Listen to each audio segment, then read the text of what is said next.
ये जो खामोशी है दिल में ये कोई आम नहीं है। ये वो तूफान है जिसका भी अंजाम नहीं है। तेरी यादों का सफर आज भी जारी है मुसलसल, जैसे रुकने का किसी मोड़ पे कोई काम नहीं है। मैंने चाहा था तुझे टूट के हद से भी ज्यादा, मगर इस चाहत का तुझ पर कोई इल्जाम नहीं है। तू जो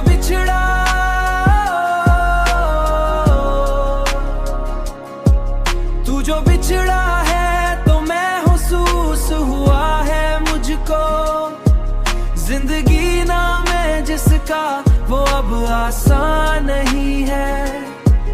कभी देखा था जो ख्वाबों में सुनहरा सा जहां हमने, आज इस ख्वाब का बाकी कोई भी नाम नहीं है। मैंने हर दर्द को चुपचाप सह कर ये सीखा है कि हर जख्म दिखाने का कोई इनाम नहीं है। मैंने चाहा था तुझे टूट के हद से भी ज्यादा, मगर इस चाहत का तुझ पर कोई इल्जाम नहीं है। तू जो बिछड़ा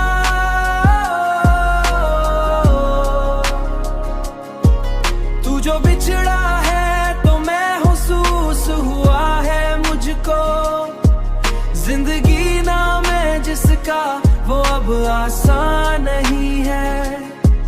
अब तो लगता है कि खुद से भी अजनबी हूँ मैं, कि मेरा अपना भी मुझ पर कोई एहसान नहीं है।